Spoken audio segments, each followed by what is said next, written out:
দাদা নাম কি? মন্টু সরকার। মন্টু সরকার, বাড়ি দেওলি। দেউলি। হ্যালো গাইস, 11/2/22 আজ দেখাবো পাট থেকে পাট তন্তু কিভাবে বের করা হয়। দেখুন এখানে কচুরিপানা দেখতে পাচ্ছেন, একটা পুকুর, কাদা জল পানি ভর্তি। এখানে নিচে রয়েছে চাপা দিয়ে রয়েছে পাট। এই দেখুন একজন দাদা ভাই কি সুন্দরভাবে পাট কাঠি থেকে তন্তুগুলি ছাড়াচ্ছে। এই জলের নিচে 10 থেকে 12 দিন রাখতে হয়।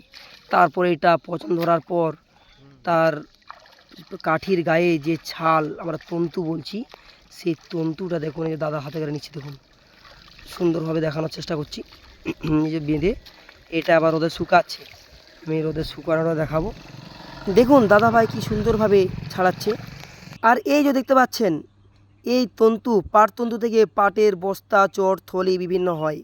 এই দেখুন এই পাট তন্তু রোদে শুকানো হচ্ছে। আর এই তন্তুর যাবতীয় জিনিস আমরা সারাদিন ব্যবহার করি। পাটের বস্তা, চট, থলে, ব্যাগ, বিভিন্ন নকশা, বিভিন্ন জিনিস দেখতে পাচ্ছেন। এই হচ্ছে সেই পাট তন্তু। দেখেছেন রোদ্রে কি সুন্দরভাবে শুকানো হচ্ছে।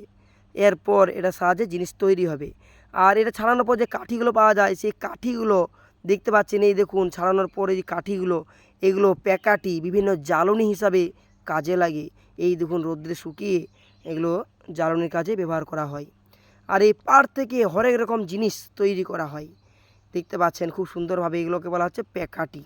পূজার সময় বিশেষ করে কাজে লাগে।